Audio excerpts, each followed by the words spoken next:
안녕하세요, 북스무 카페 여러분. 자, 오늘은 저번 시간에 이어가지고 홍경래랑 관련된 내용을 이제 보겠습니다. 자, 몇 페이지 펴보시냐면요. 여기 361페이지 관련된 내용인데요. 여기 이제 밑에 보면 이제 앞에 삼정의 문란 때문에 이제 농민들이 궁핍했고, 농민들이 그에 대응해가지고 이제 뭐 다른 데 가거나 아니면 이제 여러 가지 개 같은 것들을 조직을 하거나 그런 내용들이 또 있고요. 그 뒤에 이제 홍경래라는 내용이 있거든요. 그 관련 부분 읽어볼게요. 자, 날로 격심해지는 양반 정치 혼란과 삼정의 문란은 농촌사의 피폐를 초래했고, 자, 이 속에서 몰락 농민들의 생활은 극도로 궁핍해졌다. 영세농가 소작 전호, 무정농의 그 수는 갈수록 늘어나고만 갔고, 더욱이 빈번한 자연재해와 질병은 이들의 어려움을 더욱 부채질했다. 자, 몰락 농민 가운데 일부는 세리의 추적을 이제 피해서요. 이 세리라는 것은 세금을 담당하는 아전이라는 뜻이죠. 자, 깊은 산속에 들어가 하전을 일구기도 하고 아예 국경을 넘어 반도와 연해주에 이민 가기도 했다.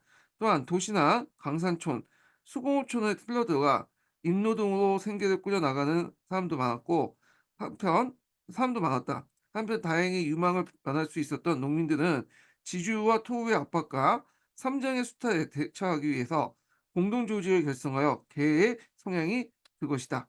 그래서 이제 당시 개는 양반지주나 토우들 사이에 유행하여 이들은 주로 식목이나 공지를 위해서 종중개, 그다음에 동계, 동각개, 홍상개 같은 게 있는데 그 개도 이제 여러 가지 목적을 위해서 이제 어 해서 했고 그에 따라 명칭이 좀 달라진 것 같아요. 그다음에 농민들은 군포계, 제원계, 농구계, 우계들 등 주로 경제적 공공을 분란을 공동으로 타개하기 위해서 조직했다라고 하죠. 그래서 요 개가 소행한 거와 관련돼 가지고 인제 또 볼 수 있는 게 뭐냐면 우리가 이제 조선 후기 때 이제 공동납제 같은 것들을 이제 얘기하잖아요. 그래서 이게 이제 총액제하고 이게 공동납제가 어 약간 비슷한 개념이죠. 그래서 이걸 동일하게 인제 좀 이렇게 생각하시는 분이 있는데 총액제하고 공동납제는 비슷한 개념이지만 되게 비슷한 게 똑같은 개념은 아니에요. 그래서 인제 총액제가 실시되니까 그에 대응해서 인제 뭐냐면 공동납제를 한 거고 총액제는 세금 징수 단위를 얘기하고요. 예. 그래서 징수 방법을 얘기하는 거고 그다음에 그에 대응해서 공동납제는 그거의 납부 방법을 얘기하는 거야. 예. 그래서 이제 위에서 이제 총액제를 하니까 이에 대응해서 인제 그 민간에서 자율적 공동납제가 만들어지기 시작했고 주로 마을 단위로 인제 지역 단위로 인제 이렇게 해서 어 했죠. 그래서 이 공동납제는 이제 세금을 어떻게 하면 총액제 대응해서 이제 낼까. 그러니까 이제 총액제는 수시로 이제 세금을 거두는 형태니까 공동납제도 사실 수시로 이렇게 세금을 이렇게 납부하는 방식으로 이렇게 바뀌게 되는 거죠, 효율적으로 대응하기 위해서. 그래서 인제 했던 것이 민고라고 해서 민간에서 평상시 마을 단위로 창고를 만들어 갖고 세금을 인제 뭐냐면 그 창고를 만들어서 거기에 이제 여러 가지 물자를 비축해요. 돈이나 뭐 이 토를 그래 가지고 이제 중앙에서 인제 정부가 인제 요청하면 그거에 대해서 이제 납부를 하는 방식이나 그다음에 앞에 얘기한 이런 이제 군포계라든지 이런 것도 있죠. 자, 이 군포계라는 것은 딱 보면 알지만 이제 군역과 관련된 계라는 걸 알 수 있잖아요. 그래서 군포계 같은 계조직을 이용해. 그래 갖고 이제 밑에 총회에 따라서 인제 할당이 되면 요 계조직에서 이제 평상시에 포를 그 모아뒀다가 납부하는 이런 방식이죠. 그다음에 우리가 이제 알고 있는 동포제, 마을 단위의 포를 모아 가지고 하는 자 이런 것들 그래서 마을 창고를 운영하거나 계조직을 이용하거나 동포를 하거나 등등 하는 것이 공동납제예요. 그러니까 총액제에 대응하기 위해서 그에 효율적으로 인제 뭐냐면 수행하고자 했던 것이 공동납제고요. 요거는 세금을 징수하는 기준이고 요건 세금을 납부하는 방법이죠. 예.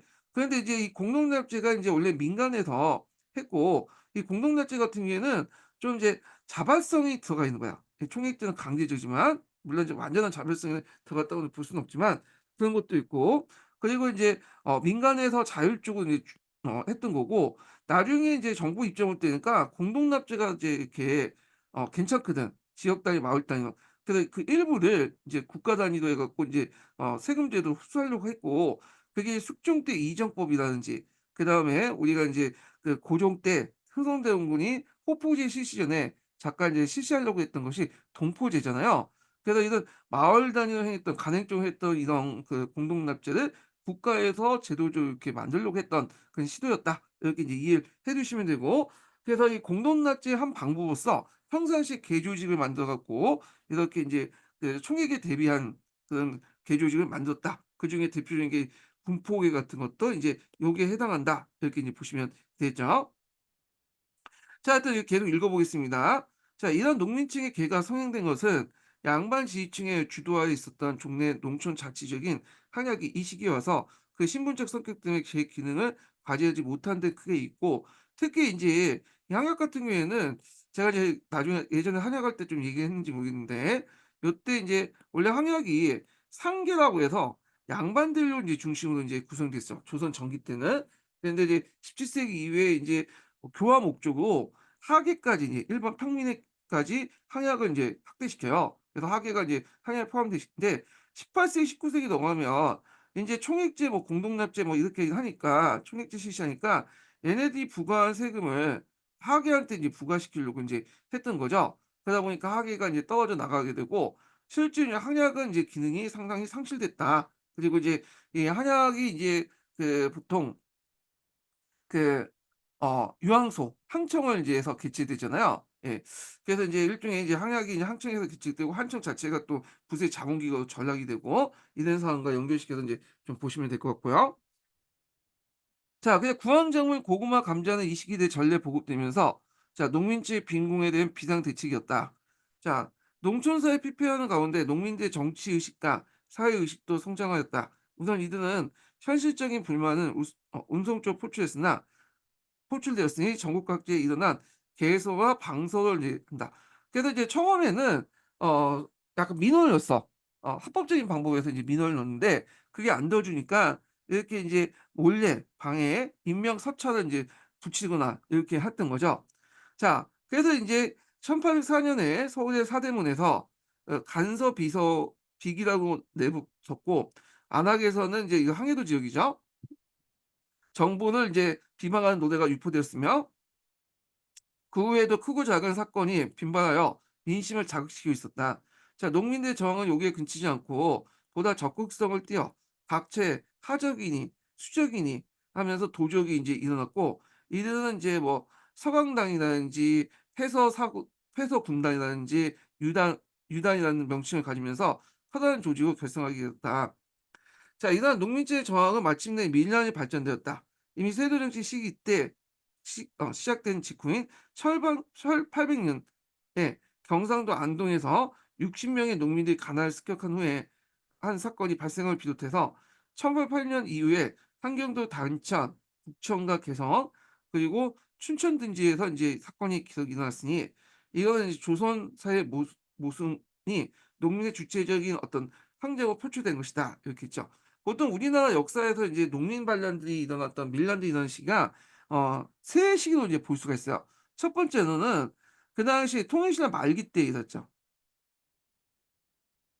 그 통일신라 말기 때에 그 당시 이제 원종 예농의 난 같은 것도 있죠. 그런 것도 인제 일어났고, 뭐 적고조의 난 이런 시기고, 두 번째 시기가 이제 무신정변기 때죠. 예. 그래서 이제 이때 인제 뭐냐면 서적이라든지 뭐 이렇게 인제 일어났죠. 남적이니 하면서. 예. 망이 망수의 난도 일어나고, 그다음에 인제 마지막에 이게 밀란이 일어났던 시기가 19 세기 때 세도 정치기 때요. 그 홍경대의 난도 일어나고 뒤에 나온 진주 밀란도 일어나고, 요 세 시기가 이제 집중적으로 인제 뭐냐면 일어났던 시기인데, 요 시기가 이제 시험 문제에 좀 많이 나오죠. 요거 예전에 한번 같이 통틀어서 문제 내는 것도 있고, 그래서 특히 이제 무신정변기 때 일어난 밀란들과 19 세기 때 세도 정치기 때 일어났던 밀란들, 요기에 초점을 맞춰서 좀 공부해 주시는 것도 좋을 것 같아요. 예. 자, 그러면 인제 계속 읽어 보겠습니다. 자, 그 가운데 가장 대표적인 것은 1811 년에 평안도에 일어난 홍경래 난이다. 자, 이 난은 그 규모나 성격에 있어서 단순한 밀란 단계를 벗어나 농민 전쟁으로 발전한 것이다. 자, 몰락 양반이었던 홍경래라는데, 그래서 잔반이라고 인제 보긴 하는데 학자에 따라서 인제 그냥 잔반보다는 이제 부유한 어떤 이제 뭐 평민 정도 보는 학자도 있어요. 예. 자 하여튼 홍경래나 우금측 예 그다음에 이적 예 김창식 등이 지도하에 그다음 영세농 등 몰락 농민들을 기본 구성을 하고 요게 감 광부나 일용 노동자, 뱃사공 등이 가세하면서 공개한 것이다라는 거죠. 그래서 처음에는 이제 농민들보다는 요 광부들이 주도를 인제 했다가 이제 나중에 세력이 커지면서 농민들로 이제 확대됐다 이렇게 이제 보고 있거든요. 자 그래서 이제 이들은 처음에 가산에서 난을 일으켜 각산, 박천, 정주, 태천, 서천 등등 7개 도를 점령하고 예 이제 청천강 이북 지역에 이제 주로 이제 거기에 점령하고요. 예 곡 정부의 반격에 의해서 만 4 개월 만에 진압당했다. 자 홍경래난은 진압되었지만 그렇다고 그 원인이 사회 문제가 해결된 것이 아니었다. 자 이 난의 구성원들은 당시 사회 변동에 의해서 배출되고 그 속에 피해를 받은 계층들이었으니 몰락 양반, 상인, 강상 경영자, 임노동자 그리고 농민도 그러했다. 자 이 이제 홍경래난은 뭐 여러 가지 이유가 있겠지만 일단은 서북 지역이 수탈을 많이 당했다는 거죠. 여기가 인제 저기 평안도 지역이잖아요. 그러니까 평안도 지역 같은 경우에는 인제 이렇게 사신들이 왔다 갔다 할 수 있는 통로거든요. 예. 그러다 보니까 중국하고 교육이 많고 그리고 이 지역이 상대적으로 되게 잘 쌓았어. 예. 그러니까 수탈의 대상이 됐던 거고 세도종 시기 때. 그런데 상대적으로 잘 쌓음에도 불구하고 또 세금을 많이 납부함에도 불구하고 사회적 차별이 있었죠. 그래서 인제 평균 사람들은 인제 뭐 자기 돈에 벗어나지 못하게 하고 그다음에 뭐 과거에 합격해 봤자 높은 관직에도 올라가지 못하고 일반 사람들부터 인제 뭐 평안도 놈 하면서 막 욕을 얻어먹고 예. 그래서 이런 사회적 차별이 있었다. 지역적 차별.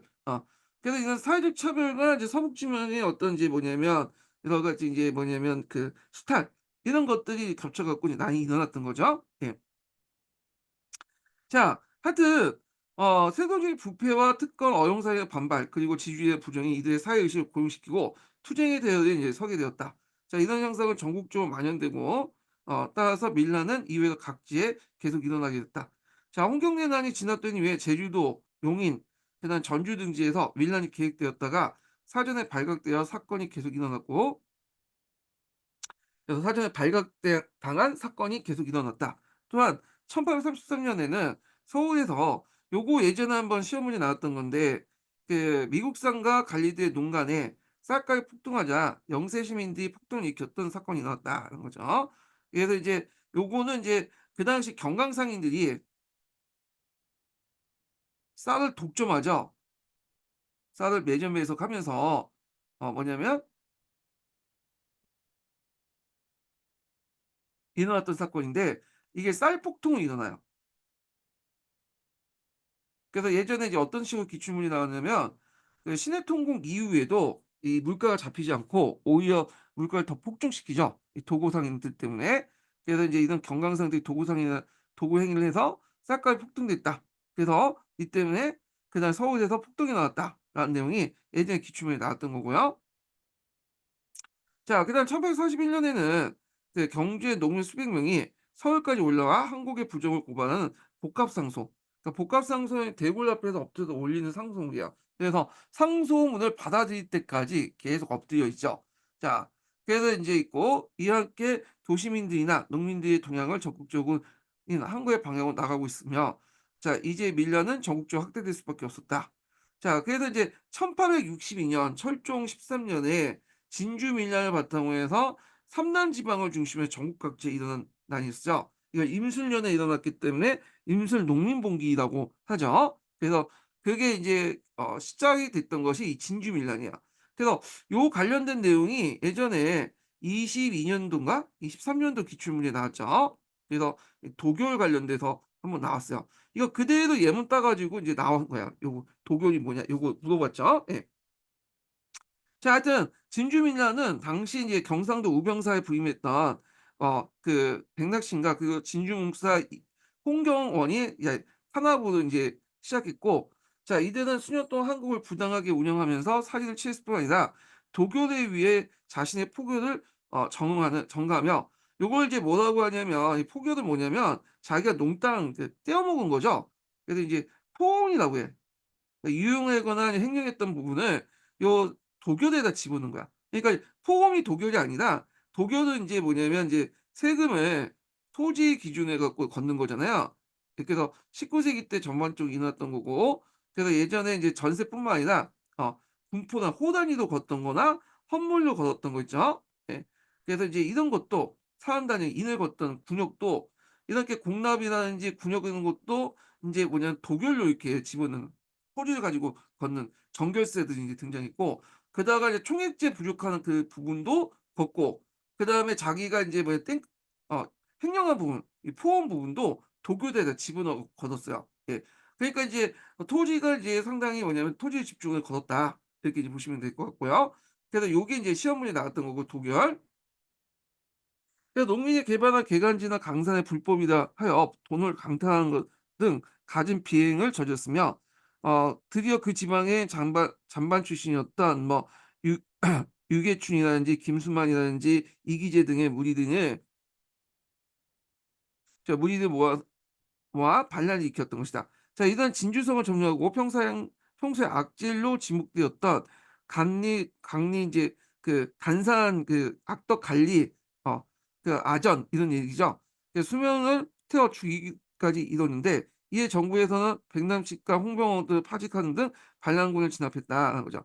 그래서 보통 인제 이런 밀란들이 일어나면 어떤 식으로 대응하냐면, 일단은 안핵사를 파견해요.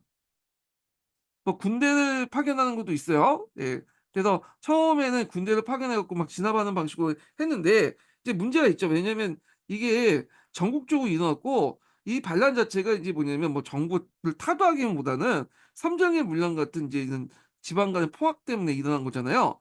그렇기 때문에 이거 반란이 일어날 때보다 다 군대를 파견하기 어려우니까, 일단 민심 수습청에 안핵사를 파견해서 일단 민심을 수습한 다음에, 그다음에 인제 뭐냐면 그 해당 관리를 파면하고요. 그리고 그 문제를 일으켰던 그 주동자들을 잡아서 처형을 시켜. 예. 그런 방식으로 대응했어요. 그래서 이제 이런 것도 인제 같이 보시면 될 것 같고. 자, 그래서 같은 1862 년에 또한 제주도에 세차례에 걸쳐 가격과 밀란이 일어났고, 자, 입법계도 전국에 걸쳐서 모두 70회 농민봉기가 일어났으며, 이런 현상은 그 후에도 계속됐다. 그래서 이제 19 세기 때 임시 농민봉기 일어났던 그 지역 있죠. 주로 이제 삼남 지역에서 이제 일어나서 전라도, 경상도, 충청도 지역에 있었지만, 가끔씩 이제 이쪽 북쪽 지역에서도 일어난 것도 이제 보이죠. 예.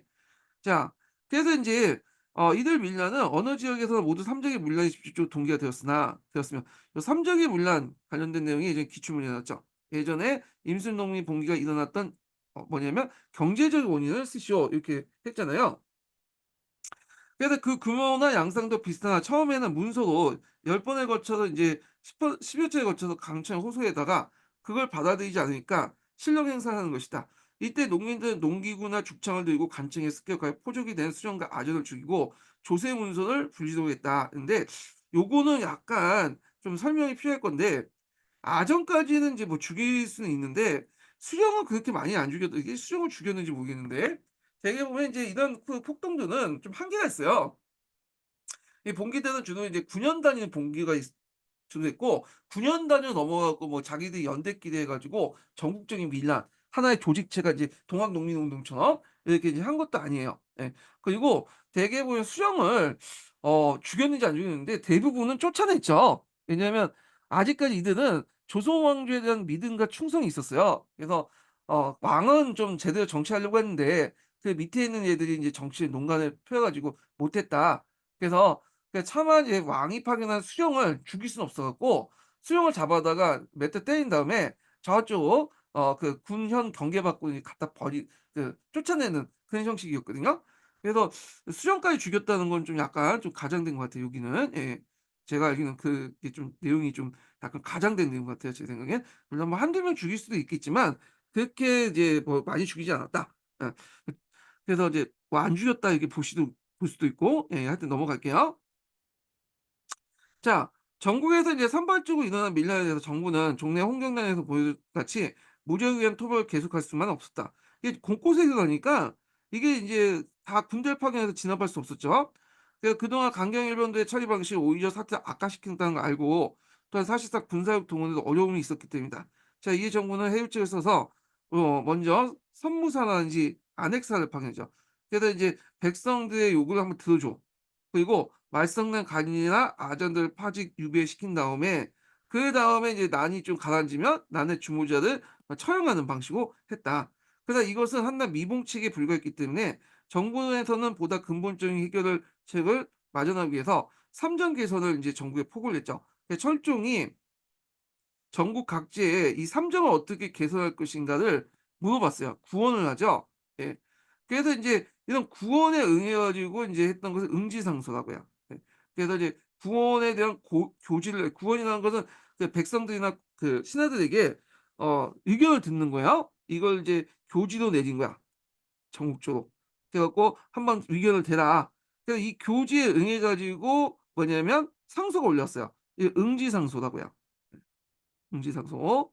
그래서 보통 이렇게 구원을 통하고 아니면 구원을 이제 교주도에 내려 갖고 이제 전국적으로 이제 구원을 구하는, 그래서 응지상소를 올려 놓으면 대부분은 이제 뭐냐면 보죠. 아니 그 응지상소를 이제 보 올 올라오면 여기가 뭐 가격한 말이 있다고 해도 웬만하면 그냥 넘어가요. 왜냐면 이건 구원에 위해서 왕이 교지를 내려 가지고 인제 했기 때문에 응지상소 내용 중에 이제 가격한 내용이 있을 거 아니야. 그냥 평상시에 구원하지 않고 그냥 있는데 그냥 지가 멋대로 상소 올려 가지고 왕을 자극시키면 유배당할 수도 있고 죽을 수도 있잖아요. 근데 구원에 위한 그런 상소를 올리려고 했으니까 의견을 듣는다고 상소를 올렸는데 그에다 상소를 올렸기 때문에 가격한 얘기라도 좀 이제 들어는 주죠. 예, 들어는 주죠. 그래서 이 응지상소의 내용은 크게 이제 세 부류로 나눠볼 수가 있어요. 첫 번째 부류는 그 "삼정의 문란만 개선하자." 아 삼정의 문란만. 삼정 자체는 괜찮은데 이 운영하는 게 문제지 않냐. 그래서 삼정의 문란 중에 문란의 운영. 삼정은 괜찮지만 문란하기 때문에 그걸 운영하는 부분을 개선해 갖고 하자. 삼정의 문란을 개선하자. 예. 이게 인제 이고요. 두 번째로는 인제 뭐냐면 삼정 자체를 그냥 폐지하자는 거야. 예. 삼정 자체를. 그래 갖고 인제 이렇게 있고, 그래서 인제 삼정 자체를 아예 폐지하고 그 기존의 제도를 다 폐지하고 새로운 제도를 만들어서 조세 제도를 만들어 갖고 하자. 이런 것들이야.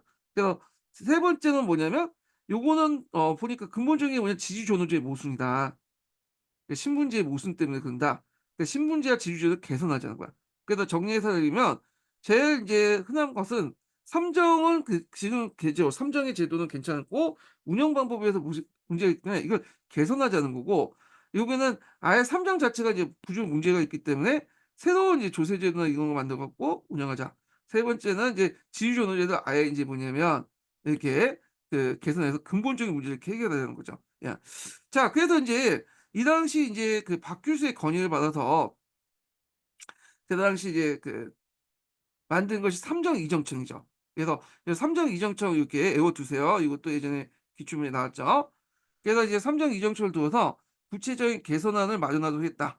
자, 이는 이제 삼정의 문란이 농민의 분기를 양기시키고 있었으므로 그 운영 과정에서 폐단을 없애면 밀란을 예방할 수 있다는 생각에서 비롯된 것이다. 따라서 정부의 구배 구회책은 삼정 자체의 문제보다는 운영 방법을 개선했다. 그게 첫 번째인 거야. 예. 그래서 인제 있고, 실제로 이제 작성된 공포됐던 삼정 이적 절목, 요것도 예전에 그 기출 예문에 나왔어요. 예. 그래서 그 기출 한번 찾아보세요. 예, 요거 부분을. 자, 절목은 삼정의 기본 원칙을 기준으로 두고 이를 위반된 사항만을 거론한 취재하는 것으로 내용을 보인다. 그래서 제일 그냥 뭐냐 미봉적인 채용. 그러니까 삼정의 그 문란이 운영 방법에서 있기 때문에 이걸 그 개선하자. 운영 방법 개선 차원에서 했지. 삼정 자체를 뜯어 고친다든지 그다음에 더 나아가서 뭐 지주존호제, 신문제를 개혁하는 그런 근본적 개혁은 안 했죠. 자, 그리고 그러나 밀란의 보다 근본적인 원인은 요거죠. 세 번째. 그 밑바닥에 있는 지주제와 전호제, 그리고 분홍과 빈농 간의 어떤 이제 경제 대립과 여기에 얽힌 신분관계 문제들이 경제적이 있다. 지주제도와 신분관계 문제를 개선해야 되는데 이거는 개선하지 않고 요것만 그 뭐냐면 눈에 보이는 이제 삼정의 운영의 우선점만 문제점만 개선하려고 했던 거죠. 그래서 그 당시 농민들이 이제 개혁의 방향, 농민들이 요구하는 개혁의 방향도 요 세 번째예요. 예. 농민들이. 근데 이제 이것도 약간 애매한 게 왜 애매하냐면 이게 시험 문제 나와서 그런데 그 당시 시험 문제가 뭐냐면 농민이 인제 원했던 근본적인 방향이 뭐냐. 이거 근본이야. 근본이야 상당히 중요한 거잖아요. 근데 이제 그 당시에 인제 기록들 보면 대개 보면 요 초점이 맞춰 있어요. 첫 번째. 삼정 운영의 어떤 개선 이런 것들 뭐 더 나아가면 인제 삼정 자체를 인제 새롭게 뒤엎자 이런 것들이고 그러니까 삼정의 모초에 그 삼정 개선에 삼정 어떤 의 문제 개선에 초점을 맞췄거든요, 농민들 요구가. 그런데 역사학자들 볼 때는 농민들 요구는 이거는 표면적인 요구일 뿐이고 심층적으로는 뭐냐면 요거다라고 본 거야, 지주존엄제와 신분제.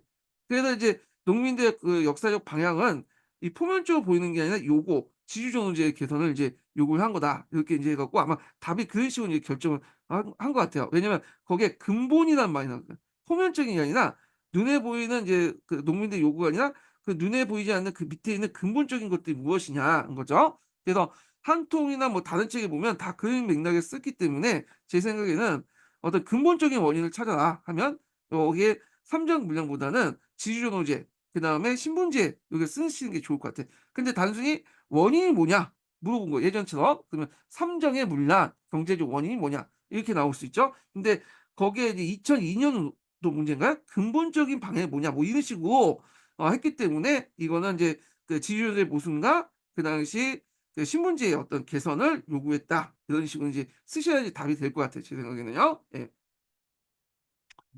자, 따라서 양반 지주의 입장의 토대로 이러한 해결 방안은 역시 민심의 동의를 진정시킬 수 없었고 또한 밀란은 계속 일어날 수밖에 없었고요. 그리고 인제 삼정 이정청에서 이렇게 미봉책으로 이렇게 개선 방안을 내놨잖아요. 그거조차도 이 당시 밀란이 잠잠해지니까 또 흐지부지 됐어요. 예. 그래 갖고 인제 그때 어떤 식으로 이제 개혁을 하려고 했는가, 미봉책 내용이 뭔가, 삼정 관련된 내용에서 삼정 때 이제 어떻게 했는가에 대해서 예전에 한번 기출 예문 나왔거든요. 찾아서 한번 보시고요. 자, 그래서 인제 이와 같이 밀란의 전개 속에 그 농민의 사회의식은 더욱 상승되었고 그들은 농민 지도층의 지도력도 한층 향상되어 나갔다. 자, 이러한 밀란은 대원군 치세나 개항 이후까지 줄기차게 이제 계속되었는데 이러한 농민의 주체적 항쟁은 조선의 양반 사회 체제를 결정적으로 붕괴시킨 요인이 되었다. 이렇게 있죠. 자, 그래서 인제 이렇게 해서 인제 있고 그다음에 이제 뒤까지 꾸 계속 읽어 볼게요. 뒤 읽고 이제 관련된 이제 그 시민한국사나 후생 부분을 읽어 보겠습니다. 자, 근세사의 해체를 볼게요. 조선 후기엔 여러 면에 걸쳐 구사의 질서가 붕괴되고 새로운 사회로서의 변화가 나타나고 있었다. 특히 그것은 19 세기 들어오면서 보다 풍문화되어 갔다. 자, 이제 19 세기 전반엔 정치, 경제, 사회, 사상 등의 각 부분 방면에 걸쳐 구질서가 붕괴되고 근대로 발전하는 기운이 일어나고 있었다. 정치적으로 세도 정치에 의한 일당 정제화가 심화되고 전국이 경직되고 있었고 이러한 통치 질서의 파탄은 발달하여 가는 시대적 추세에 역행했다. 그러니까 인제 그 조선 후기 때 보면 사회 경제 문화적으로 이게 자본주의나 시민사회나 뭐 근대 시민사회에 나가고 있었는데 이게 발목이 잡는 게 뭐냐면 정치라는 거죠, 세도 정치. 예. 그래서 세도 정치가 발목을 잡아서 이게 근대화를 좀 지금 더디게 하고 있다. 뭐 이런 논리로 인제 제공하고 있어요. 자, 그래서 인제 이런 새로운 정치 구조의 초년을 요구하게 되었다. 특히 이러한 동향은 몰락 양반에 의해서 주장했는데 그중에 인제 한 사람이 최한기라는 사람이에요. 요 사람은 19 세기 때 이제 사상가로서 제가 이제 기본 강의 때 인제 얘기를 했던 적이 있는데 이 사람은 이제 뭐냐면 유리론이죠. 유기론자죠, 유기론자. 예. 그래서 이제 기를 어떤 물질적인 거, 자연과학 이런 걸로 해석을 했어요. 그래서 이제 이 사람이 적극적으로 또 뭐냐면 서양의 서적들을 이제 가지고 와 갖고 열심히 책도 읽고 이제 글도 많이 썼거든요. 예. 그래 갖고 인제 이 사람이 썼던 이 명단을 총소라는 그 책도 있고 그래요. 그 전집도 있고. 자, 하여튼 최한계는 1860 년대 인정을 서술하여 인지 옳고 그르게 등용할 것을 강조했다. 자, 그래서 당시 시자층들은 세도 정치의 비판적 관점을 갖고 보다 새로운 정치 체제의 개편을 요구하는 것을 이를 나타나고 있다. 19 세기 들어서는 신학의 학문적, 사상적 연구도 보다 성숙해졌다. 이때를 대표하는 신학자로서는 박제가, 정약용, 서유구, 김정희, 최한기 등이 있었다. 전사와 같이 정약용과 서유구는 농업경제론을, 박제가는 상공업을 발전시키고 김정희는 고중학 등에 따른 객관적 학문 연구를 추구했으며 또한 서양의 과학 사상을 수용하여 새로운 학문과 사상이 강범위에 일어났다. 자, 이 신학 사상은 근대 지향적인 원인이 있었으며 여기서 이는 근세에서 근대로 전환하는 사상적 기반이 되었다. 자, 사회면에서는 사회적인 신분 변화가 현재했는데 1801 년에 간노비 해방이 그 대표적인 것이다. 예, 순조 때 인제 간노비를 해방을 시켰죠. 예. 그래서 원래는 이제 정조가 노비 제도를 혁파하려고 아예 없애려고 했는데 그걸 하기 전에 복받아 죽었잖아요. 그래서 하여튼 그런 정책의 일환으로 뭐 많이 노비 제도 혁파까지는 안 했지만 간노비를 해방시켰다. 그래서 인제 노비의 양인화와 함께 양인들에 의한 신분 상승의 변화로 그 인구가 급격히 증가한 것도 이러한 종래 신분 질서를 뭐냐면 무너뜨리는 데 큰 역할 커다란 역할을 했다. 그래서 양반 신분 관련된 내용을 제가 한번 예전에 얘기했는데 우리가 이제 양반이라고 할 때 보통 이제 19 세기 그 인구 호적 보면 막 90%가 양반오고 그렇게 얘기하고 있잖아요. 근데 이제 그건 좀 잘못된 거야. 양반호하고 사회적 양반은 달라요. 그때 이제 호적은 양천제에 입각해서 양반호를 정할 때 인제 이거는 직역에 따라 구분인 거야. 그래서 그 직역 안에는 실제 양반도 있고 그렇지 않은 사람도 있어. 근데 19 세기 때 들어가면 인제 유학호들이 비중이 높아지죠. 그러니까 유학호 중에 좀 상당수가 사회적 양반이 아닌 사람도 있거든요. 예.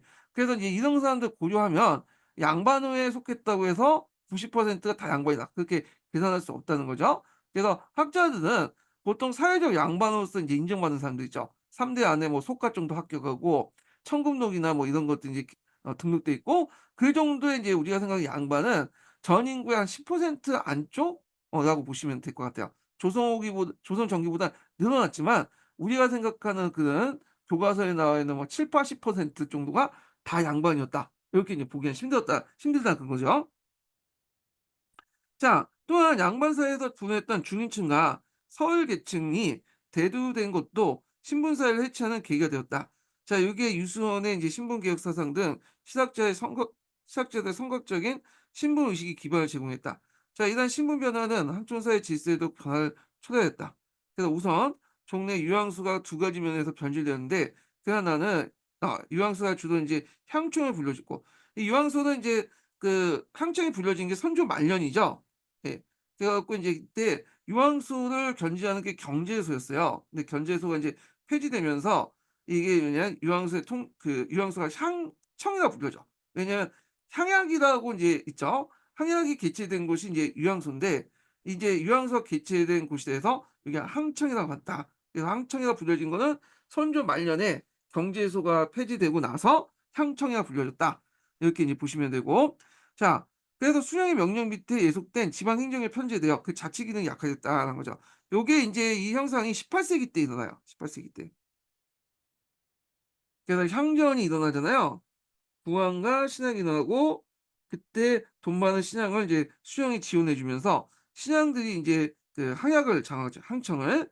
그렇지만 이들에게는 어떤 새로운 권력 구조를 만들 수 있는 그런 능력이 없었어요. 그래서 단순히 부의 자문기구 수령에 그렇게 인제 있었고 그래서 인제 이들을 인제 보통 인제 신앙 계층 요복인 계층이라고 하잖아요. 그래서 이들이 인제 향임들을 불러서 항전이 일어났고 아까쯤에 자 이렇게 이제 세월이 대두돼서 항안에 기록된 자들은 종래 사중이 구약에 비해서 신약이라고 했다. 자 이들 신고 향족들은 한 건을 쟁탈하기 위한 치열한 그 알력이 생기기 이뤘던 것이다. 또한 이 시기 때 이제 항촌에서는 농경 공동체인 두 대가 이제 생겼는데 이 두 대는 고대 농촌 공동체 유지에서 기원함으로써 농계라고 칭해져 공동 농경 노동을 참여했다. 자, 이는 종래 자치적인 공동체 조직인 향도는 단순히 이제 상장의 일만 담당한 상도권으로 잔존됐다. 그래서 그 향도의 변화 과정을 제가 이제 전에 한번 좀 얘기를 했을 거야. 이 부분은요. 예. 자, 그다음에 19 세기 때 종교 신학면에서 역시 새로운 기풍이 팽배하고 있었다. 그래서 1801 년에 신유사옥 이후에 천주교는 그 교세가 확장되고 신자 수가 증가되었다. 동학도 바로 19 세기 때 최재호가 일으켰던 종교였으며 그 교세도 점차 확대되었다. 자, 이 천주교와 동학은 모두 평등 사상을 기반으로 두고 양반 사회 질서에 반항하는 사회 의식을 심어주어 새로운 사상적 기반을 마련해 줬다. 자, 이와 같이 19 세기 때 새로운 풍조는 유교적 양반사회 구조를 붕괴시키는 것이었다. 자, 그리고 이것은 곧 종래 정통 사회에서 새로운 근대 사회의 절전을 제시한 것이다. 자, 이제 한국의 근대 사회는 그 내부적으로 발전해 근대 사회로 넘어가는 수수의 요인에 만연하게 되었다. 이렇게 했죠. 자, 그래서 요렇게 해 갖고 인제 한 통에서 정근대사 부분을 끝났어요. 그 후에 인제 부분은 근현대사 부분인데, 제가 이제 예전에도 얘기했지만 이 근현대사 부분이 그렇게 내용이 거의 많지가 않아요. 그래서 구시대, 예, 그래 갖고 요거는 여러분들 이제 요쪽은 근현대사 부분은 한 통 보지 마시고요. 그 15년 개정 교과서 있죠? 예. 그다음에 뿌셈 내용을 보시고, 이제 요즘 새로 나온 시민한국사도 보니까 그 근현대사 부분이 좀 잘 돼 있더라고요. 시민한국사 2 권이요. 그래서 그걸 이제 좀 보시면 될 것 같아요. 근데 요즘엔 또 근현대사 부분이 갑자기 어려워졌어. 그래서 재작년까지만 해도 뭐 교과서 정도 풀면, 공부하면 웬만히 쓸 수 있는 문제들이 이제 되게 많은데, 요번에 이제 들어갔던 교수님이 한두 번 근현대사 부분에 들어가신 것 같은데, 아니 머리가 좀 약간 좀 달라졌는지 새로운 교수님 같아, 딱 보니까. 그러니까 문제를 되게 어렵게 냈더라고요. 그래 가지고 인제 우리가 이제 그 교과서 수준에서 한참 벗어나는 문제를 냈더라고. 심지어는 뽀샘이나 이게 지금 수준이 벗어났고, 시민한국사도 솔직히 말해서 이제 보면 예전에 뭐 구간 정도만 나왔지 그렇게 특별히 나온 것도 없어요. 예. 그 좀 어렵게 냈어.